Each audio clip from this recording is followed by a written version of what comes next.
Mais bonjour les garçons, bienvenue à notre capsule Papa Garçon. Aujourd'hui, ce soir, qu'est-ce que je fais? Je commence ma capsule avec une question pour vous les garçons.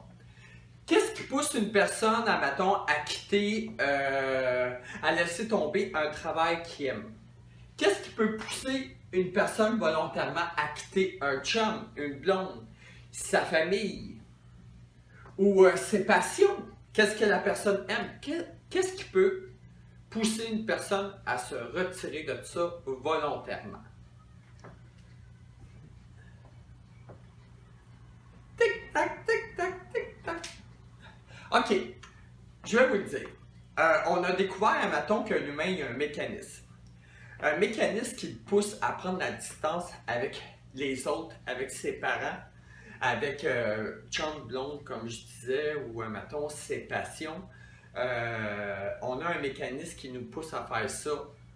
C'est inconscient, là, les gars. Là. On a un mécanisme qui nous pousse à faire ça. Puis ce mécanisme-là, comment il s'appelle? C'est l'intégrité. Fait que ce soir, on va parler d'intégrité. Papa, il est dans ce là. Les deux dernières capsules, il a parlé d'honnêteté, d'intégrité, puis on va faire une autre partie, mettons, soit dans cette partie-là ou à part, sur la congruence. Fait que ce soir, je vous parle d'intégrité. L'intégrité. Qu'est-ce que c'est l'intégrité? OK.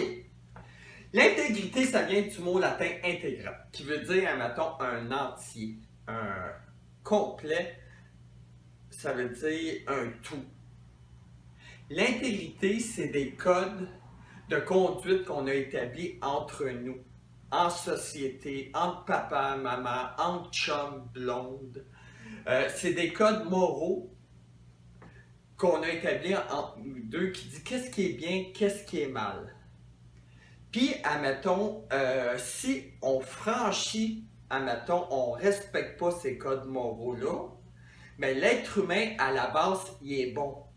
Je vous le dis là, les gars, l'être humain, à la base, il est bon.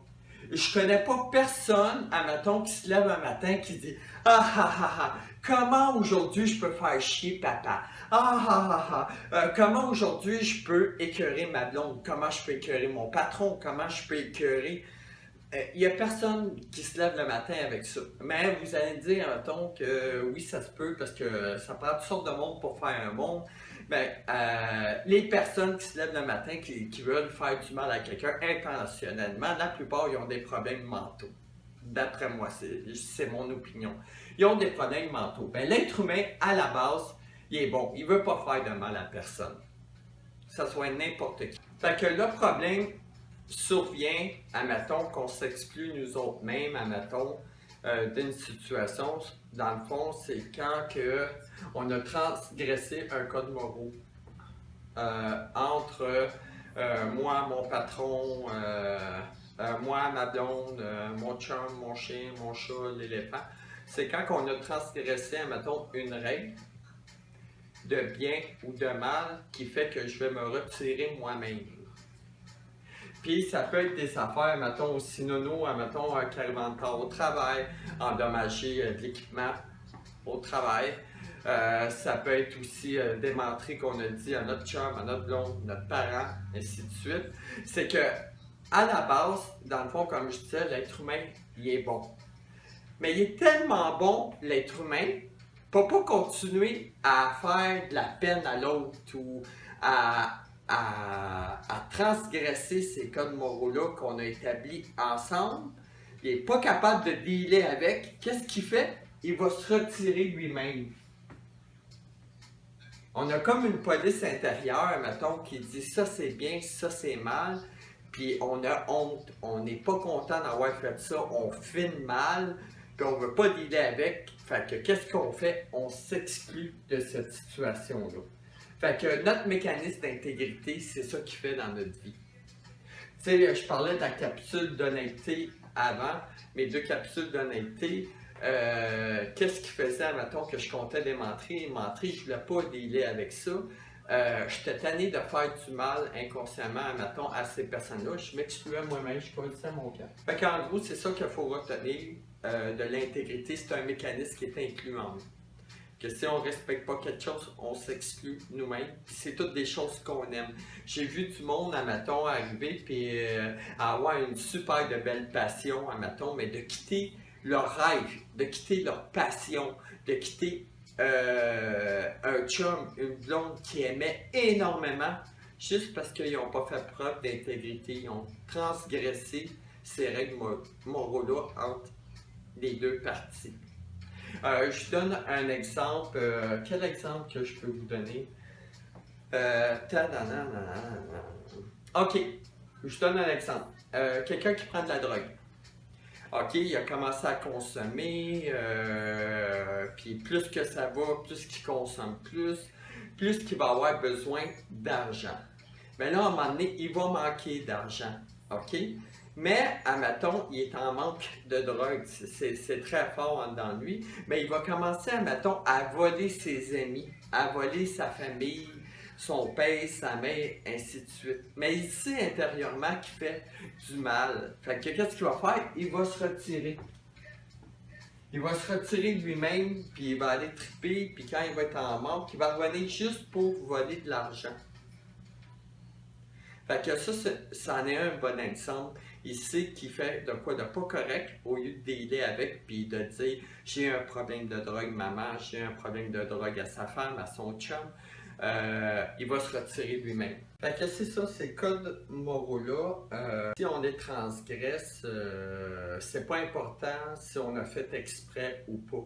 Les comportements humains aussi pour détecter quelqu'un qui transgresse, qui fait pas preuve d'intégrité, ça va être quelqu'un qui va se justifier énormément. Il va tout justifier, puis il prend le rôle de victime. Puis cette victime-là va dire, admettons, qu'il n'y a rien qui est de sa faute. Fait que c'est les comportements les plus significatifs que je pourrais dire sur quand quelqu'un transgresse ces codes moraux-là. C'est vraiment... il va tout le temps se justifier, là, tout le temps c'est à cause de tout. Puis il arrive, puis il justifie tout. Puis il n'y a rien qui est de sa faute. Il prend le rôle de victime, puis il fait pauvre de moi, c'est pas de ma faute, puis ainsi de suite. Puis c'est la faute de tout le monde. C'est la faute du casino parce qu'ils mettent de la bonne liqueur, puis les filles ont des gros seins. Puis c'est de la faute à papa ou à maman s'il ne m'a pas aidé dans mes problèmes de drogue. C'est la faute à. C'est que tout leur arrive, mais aucune responsabilité. Fait que c'est ça. Puis là, un jour, il se fait pogner par sa mère. Sa mère le pogne en train de fouiller dans sa sacoche. Mais là, qu'est-ce qui arrive? Là, sa mère va lui donner de la merde, puis elle va dire qu'est-ce que tu fais là? Tu me voles, c'est écœurant, t'es mon garçon, t'as pas le droit de me voler, puis blablabla, blablabla, blablabla. La chicane pointe. Là, lui, il va être en crise après sa mère parce que c'est son intégrité qui est mise en jeu. Il va donner de la merde à sa mère, il va dire t'es une folle, tu veux pas m'aider. Là, il va tout mettre la faute sur sa mère, puis il va dire moi, je veux plus rien savoir de toi. Il calisse son camp. Ça, c'en est un exemple. Un autre exemple aussi de jeu. Quelqu'un qui a une compulsion de jeu. Il est marié. Il est marié. Mais qu'est-ce que ça va faire? C'est que, mettons, il y a un problème de jeu, puis, mettons, il arrange avec sa femme, découvre qu'il y a un problème de jeu, elle s'aperçoit que le compte de banque, il fait ça, il fait part de son problème, elle le pogne. Admettons, puis il trouve une solution, il s'en va en désintox ou à un psychologue pour régler son problème de jeu. Mais si jamais il y a une rechute, qu'est-ce qu'il va faire? Son intégrité va être atteinte. Il va savoir, admettons, qu'il n'a pas respecté le code qu'il a entendu avec sa femme de faire sa thérapie, puis d'arrêter de jouer au jeu, dans le fond. Fait que qu'est-ce qu'il va faire, c'est que son comportement va changer. Il va devenir impatient. Il va se sentir accusé. Il va se sentir comme si sa femme est après lui. Fait que, parce que si il arrive à un ton, il recommence à jouer à des jeux, tu sais, à miser au casino, puis tout ça, elle avoue qu'il y a un changement de comportement. Tu sais, il y a un changement de comportement. Son intérieur, ses petites lumières, sa femme va dire ah ah, il se passe quoi? Fait que là, elle va dire est-ce que tu joues encore au jeu? Bang, il va y sauter dans la face, il va se sentir attaqué. Là, il va dire, ben non, j'ai arrêté, puis j'ai fait ma thérapie, c'est quoi, tu ne fais pas confiance. Le comportement, il va être excessif par rapport à la question. Fait que, vu qu'il sait qu'il fait de quoi de mal, qu'il ne respecte pas le code moraux qu'ils ont établi ensemble, là, il va lui donner de la merde. Là, elle va douter qu'il joue à un jeu, qu'il joue encore, qu'il gaspille encore de l'argent, pour dire, lui, admettons, à un moment donné, il va se sentir tellement attaqué lui-même, parce qu'il sait qu'il fait du mal, il va se retirer. Il va partir. Fait que ça, c'en est deux exemples. Mettons, même affaire, mettons, en couple. En couple. Quand, mettons, quelqu'un, un homme marié. Là, je donne un homme marié parce que je ne veux pas donner un exemple personnel. Parce que j'ai un exemple, un vécu personnel, mais je n'ai pas demandé à la personne si je pouvais en parler à la caméra. Parce que tous les exemples, les gars, que j'utilise à la caméra pour vous donner, je demande l'autorisation à la personne si je peux dire qu'est-ce qui s'est passé, le contexte, sans les identifier, mais juste par respect pour les autres. Je ne veux pas faire chier personne avec mes vidéos. Là, je leur demande, admettons, la permission. Là, j'avais une histoire dans ma tête, je n'ai pas demandé la permission, fait que on passe. Je vous donne d'un coup l'homme marié. T'sais. Un homme marié va commencer à être infidèle. OK? Il va avoir une maîtresse. Mais qu'est-ce que ça fait? Ça fait que ses comportements vont changer avec sa femme. Puis, dans son estomac, sa femme, elle va dire il est différent. Il est différent. Fait, la congruence. La congruence, moi, l'utiliser là. OK? Qu'est-ce qui arrive? C'est que la congruence, qu'est-ce que c'est? C'est que qu'est-ce qu'on dit et qu'est-ce qu'on fait se ressemblent. C'est congruent. Qu'est-ce que je dis et qu'est-ce que je fais, ça ne s'en ressemble pas, c'est pas congruent. Qu'est-ce que ça fait, la congruence? Je pense que c'est là que les filles, surtout, admettons, ils ont ça, leur sixième sens. Je pense que c'est là que leur sixième sens allume. Là, leur tableau de bord là, des émotions, là, il dit « Ah, il y a quelque chose qui ne va pas ». Mais souvent, le fait qu'on ne soit pas congruent fait que les personnes qu'on aime nous sentent, nous connaissent. On est des personnes de routine. La manière qu'on se brosse les dents, la manière qu'on se lève, la manière qu'on se lave, qu'on va conduire notre char, on est des personnes d'habitude. Anyway, fait que quand on n'est pas congruent, les gars, c'est là qu'on se fait poigner dans nos menteries, puis c'est là que les lanternes des personnes qu'on aime s'allument. Fait que la congruence, là, je ne m'éterniserai pas là-dessus. Là. Qu'est-ce qu'on dit, qu'est-ce qu'on fait? Si ça ne ressemble pas, c'est pas congruent. Fait que ça dit à mettons, l'homme marié, à mettons, sa femme. Puis j'ai tout le temps dit un dicton, surtout en couple, un changement de comportement, c'est un changement de partenaire. Fait que là, sa femme, elle sent qu'il est différent. Elle ne peut pas l'expliquer pourquoi, mais elle sent que de quoi qui n'est pas normal. Là, elle va lui poser des questions. Là, il va dire, t'es-tu folle? J'ai travaillé tard. Puis là, les personnes qui respectent pas, admettons, les codes moraux entendus entre deux personnes se justifient constamment. Les stacos. Ah, ben non, c'est ça. Ah, ben là, puis ils vont trouver plein de petites affaires, admettons, pour convaincre l'autre que sont dans le champ, là, dans le fond. Tu sais. Fait que, anyway, qu'est-ce que ça fait? C'est que lui, il a du fun, là, puis il continue à avoir sa maîtresse, puis blablabla. Elle continue à se sentir, hein? Jusqu'à temps qu'il se fasse pogner. Mais quand il se fait pogner, lui, il acquiesce pas, là. Il fait comme « Ah, c'est ça, t'es une folle, t'as touché à mon cellulaire. » Ah, ça, je l'aime. Ouais, ça, je l'aime. Elle pogne son cellulaire. Elle pogne son cellulaire, puis monsieur, il est en tabarnak parce qu'elle fouille dans son cellulaire. On va faire une capsule sur l'engagement après. Après ça, c'est l'engagement. OK? Là-dessus, la capsule. Maintenant, on va faire une petite parenthèse. Les gars, si jamais une fille, vous rencontrez une fille, admettons, qui dit « Ah, t'as pas d'affaire à toucher à mon téléphone, t'as pas d'affaire à toucher à mon Facebook, t'as pas d'affaire, je veux une vie privée, là. » Les gars, là,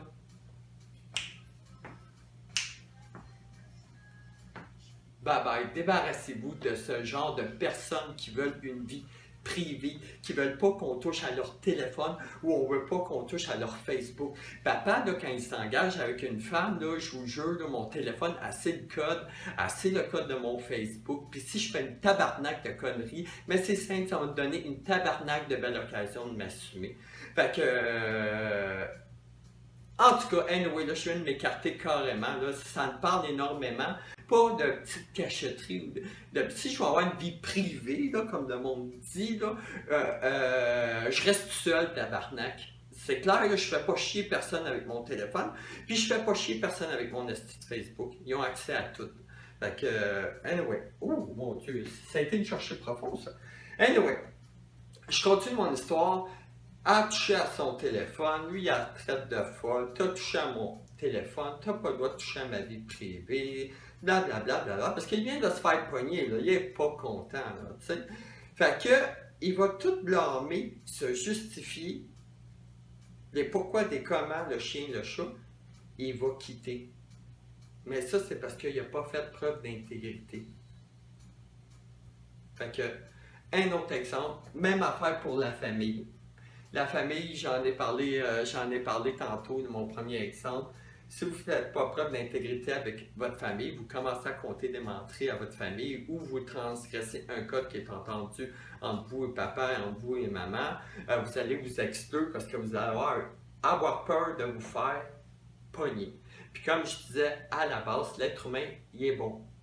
Il est bon, il ne veut pas faire de mal à la personne. Fait que pour ne pas continuer à faire mal à la personne, ils vont s'exclure. Au lieu de prendre 10 minutes, 15 minutes, une demi-heure pour dire j'ai transgressé une règle qui a...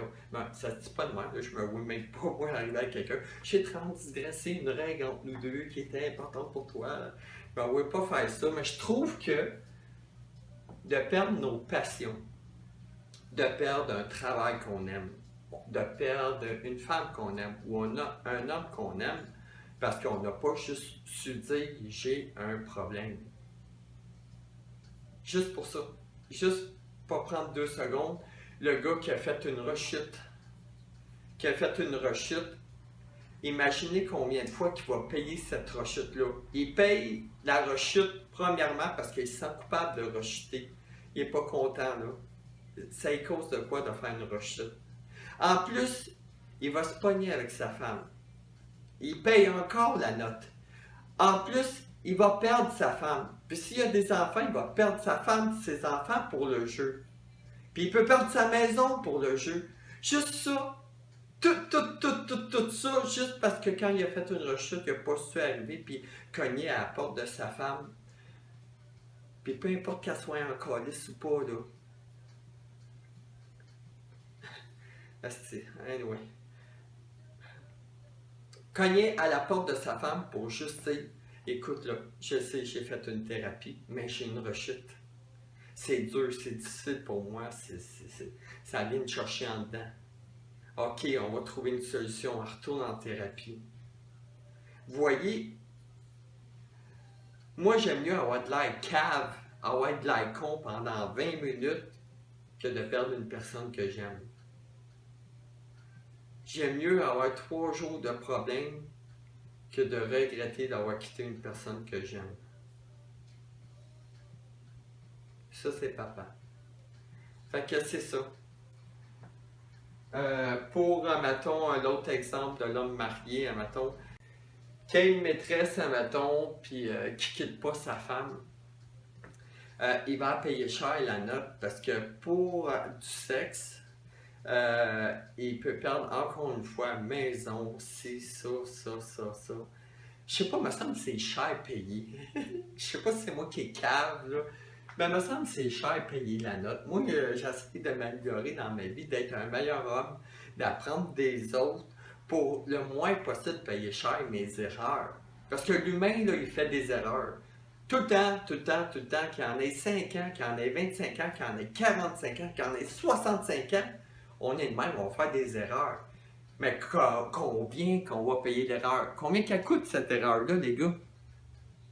C'est pas mieux d'avoir l'air d'un cave, de s'avouer qu'on a menti à quelqu'un ou qu'on n'a pas respecté un code qu'on avait entre nous deux qui va durer 20 minutes, une demi-heure, on laisse la place à l'autre de s'exprimer, puis d'avoir de la peine, puis être en calice après nous, me semble que ça vaut, pour moi, ça vaut plus la peine ça que de perdre femme, enfant, maison, chien, chat.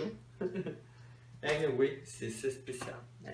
Mais là, je parle, là, puis je fais mon smart, là, mais faut pas que j'oublie de où je viens. Là. Je viens d'un monde que j'étais menteur, j'ai perdu beaucoup de monde, puis hein, là, à cette heure, je peux bien faire mon clown, que c'est bien plus fun, asti, d'être en conflit pendant 3 jours que de tout perdre. Euh, comment je peux dire, je suis pas mieux qu'un autre. Là. Sauf que l'expérience que j'ai appris avec le temps, dit j'aime mieux payer une erreur une fois pendant 3 jours que payer une erreur pendant des jours, juste parce que j'ai pas respecté un code que j'ai entendu avec mes enfants, ma femme, mon travail. No way. Fait que là-dessus, je pense que j'ai fait pas mal de tours. Ah, j'ai même pas fait de petits dessins, rien. Maman va faire un, tiens. I love you. Noah. Ethan. Je vous aime comme des fous. J'espère que j'ai su bien vous expliquer. Là-dessus, je vous aime ardemment, comme un esti de malade dans la tête. Puis je vais continuer les capsules avec l'engagement. C'est quoi l'engagement? De où ça part l'engagement avec quelqu'un? L'engagement avec le travail, l'engagement avec une activité. Prochaine capsule, l'engagement. Je vous aime. Bye.